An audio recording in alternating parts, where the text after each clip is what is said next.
Hello मेरे प्यारे दोस्तों, स्वागत है आपका साक्षी की आवाज़ चैनल में।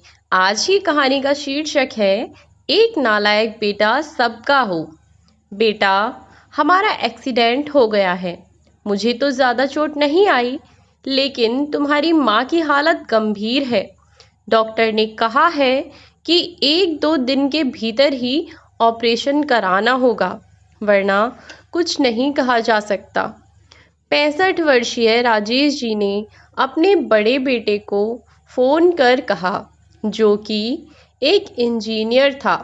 उसने कहा, पापा, इसी महीने मुझे विदेश में जॉब का ऑफ़र मिला है, जिसकी वजह से हाथ बहुत तंग है। और फिर आप भी तो यही चाहते थे कि मैं अच्छी सी नौकरी करूं। पापा, आप अभी मैनेज कर लीजिए, मैं बाद में पैसे भिजवा दूंगा और आपसे मिलने भी आऊँगा, पर अभी आना मुश्किल है। राजेश जी ने निराश होकर फ़ोन रखा और कहा, ठीक है, आ जाना। अब उन्होंने अपने दूसरे बेटे को फ़ोन मिलाया, जो कि पेशे से एक डॉक्टर था। उन्होंने उसे बताया कि माँ के इलाज के लिए पैसों की सख्त ज़रूरत है और उनके साथ भी कोई नहीं है। उन्होंने कहा, बेटा, अगर तुम 2 दिन के लिए आ सको। उनकी बात बीच में ही काटते हुए उनका बेटा बोला, पापा, अभी इस हफ्ते मैं बहुत ज़्यादा बिज़ी हूँ। मुझे हॉस्पिटल के साथ साथ मेघना, जो कि उसकी पत्नी थी, मेघना की बहन की शादी में भी जाना है। वहाँ भी काम दिखवाना होगा। तो इस हफ्ते तो नहीं, पर मैं अगले हफ्ते आने की पूरी कोशिश करूँगा। हाँ, मगर उसने इतना ज़रूर कहा कि मैं पैसे भिजवा देता हूँ। वह अलग बात है कि उसने पैसे कभी भिजवाए ही नहीं। अब राजेश जी पूरी तरह हताश हो चुके थे। वह बगीचे से अंदर हॉस्पिटल में अपनी पत्नी माधवी जी के पास पहुँचे और वहीं कुर्सी पर हारे हुए से बैठ गए। समझ नहीं पा रहे थे कि माधवी जी के इलाज के लिए इतने पैसे कहाँ से लाएं। वह सोचने लगे, जब मेरे इन दोनों इतने लायक और होनहार बेटों ने कुछ नहीं किया, तो मेरा वह नालायक बेटा क्या करेगा। यह सोचकर उन्होंने अपने सबसे छोटे बेटे को फ़ोन नहीं किया। वहीं बैठे बैठे पुरानी यादों में खो गए। राजेश जी एक अध्यापक थे, जिनके 3 बेटे और एक बेटी थी। उनकी बड़े बेटे 2 पढ़ाई में काफ़ी अच्छे थे और बेटी भी पढ़ाई में होशियार थी, जबकि उनका सबसे छोटा बेटा पढ़ाई में बिल्कुल ज़ीरो था। उनका सबसे बड़ा बेटा पढ़ लिख कर इंजीनियर बना, जबकि दूसरा बेटा अच्छी पढ़ाई करके डॉक्टर बन गया। अब उनकी बेटी की पढ़ाई भी पूरी हो गई थी, तो उन्होंने बड़ी धूमधाम से अपनी बेटी की शादी की। दोनों बड़े बड़े बेटे शादी के बाद अपनी अपनी पत्नियों के साथ शहर में अलग अलग रहने लगे थे। अब राजेश जी का सबसे छोटा बेटा पढ़ाई छोड़कर 11वीं के बाद ही घर में बैठ गया। उसने कहा, पापा, मुझसे पढ़ाई वढ़ाई नहीं होती। मैं घर रहकर आप दोनों की सेवा करूँगा, मुझे और कुछ नहीं करना।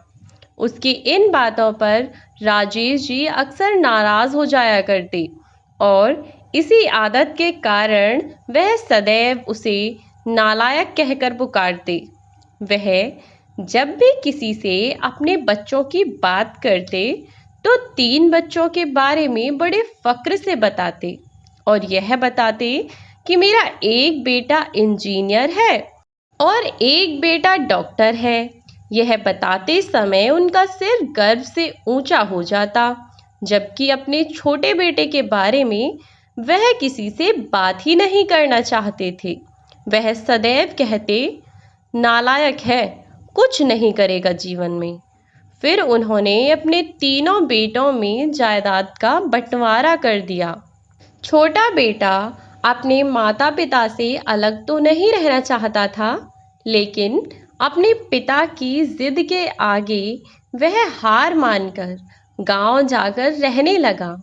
राजेश जी जब रिटायर हुए तो उनके पास ज़्यादा जमा पूंजी नहीं थी, क्योंकि बड़े बेटों की उच्च शिक्षा व बेटी की शादी में सारी जमा पूंजी खत्म हो गई थी। वह अपनी पुरानी यादों में खोए हुए थे कि तभी उनका वही नालायक बेटा हॉस्पिटल में आ पहुंचा। उसने वहां आकर कहा, पापा, आपने मुझे एक बार भी माँ की तबीयत के बारे में बताना ज़रूरी नहीं समझा।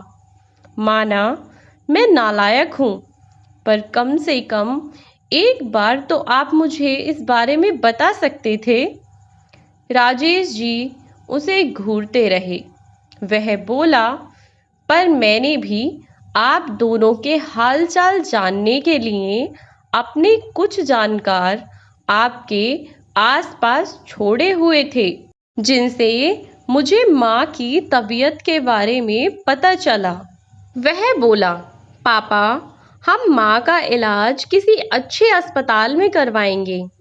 राजेश जी बोले, मगर अच्छे अस्पताल का खर्चा।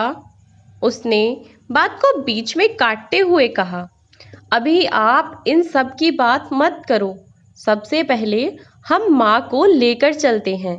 कहकर वह अपनी माँ को एक अच्छे अस्पताल में ले गया, जहां उन्हें भर्ती कराया और उसके बाद उनका ऑपरेशन करवाया।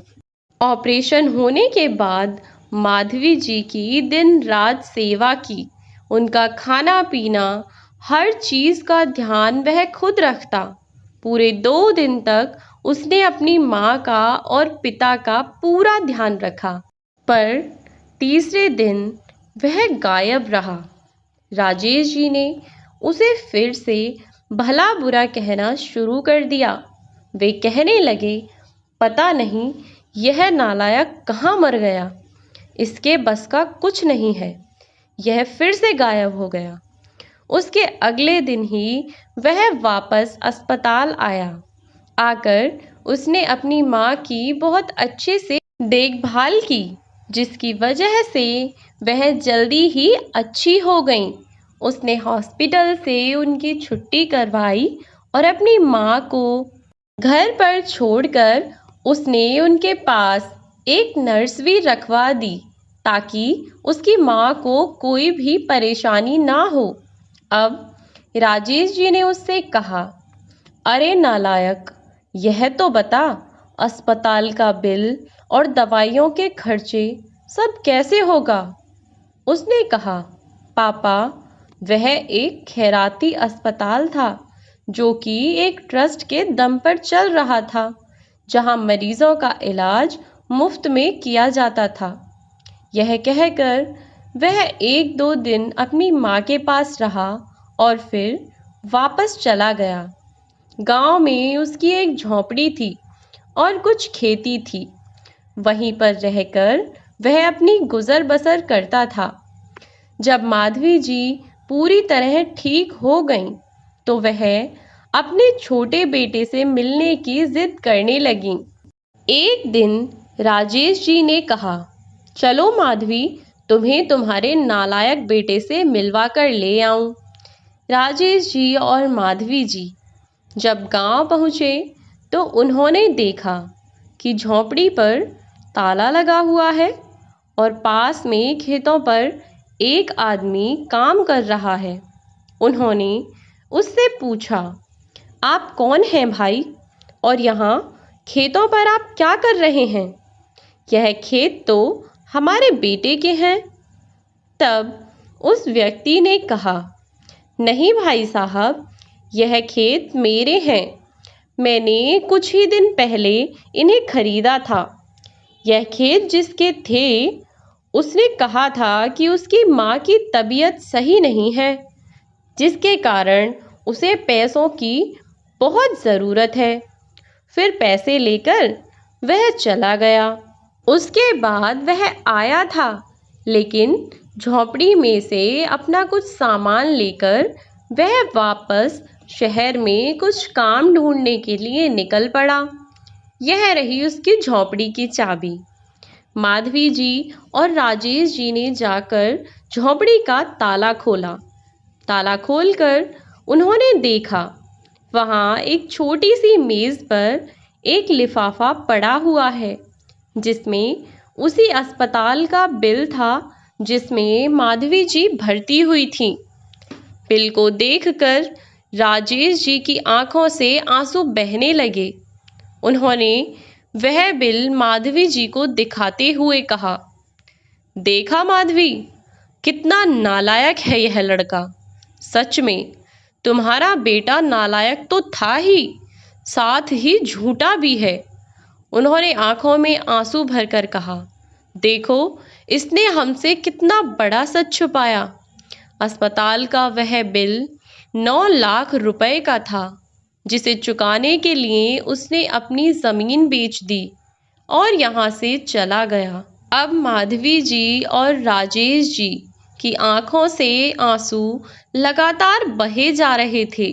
वह किसी भी तरह अपने उस नालायक बेटे को ढूंढकर एक बार गले लगाना चाहते थे। राजेश जी रोते हुए बोले, अरे नालायक, कहाँ चला गया तू? अपने पापा को छोड़कर वापस आ जा। तेरी माँ और तेरे पिता आज तुझे बहुत याद कर रहे हैं। हमारे पास आ जा। कहते हुए वह रोए जा रहे थे। वह अपने उस नालायक बेटे को गले लगाना चाहते थे, जो कई लायक बेटों से बहुत बेहतर था। दोस्तों, अगर यह कहानी सुनकर आपकी आंखों में भी पानी आ गया हो, तो आपके अंदर भी एक नालायक इंसान अभी जिंदा है। दोस्तों, आज की ये कहानी आपको कैसी लगी, कमेंट बॉक्स में ज़रूर बताएं। दोस्तों, अगर वीडियो अच्छी लगी हो तो लाइक, शेयर और सब्सक्राइब करना ना भूलें। साथ ही बेल आइकन को प्रेस कर दें, जिससे कि नई वीडियोस की नोटिफिकेशन आपको मिलती रहें। मिलती हूँ आपसे नई वीडियो में नई कहानी के साथ। तब तक के लिए बाय बाय प्यारे दोस्तों।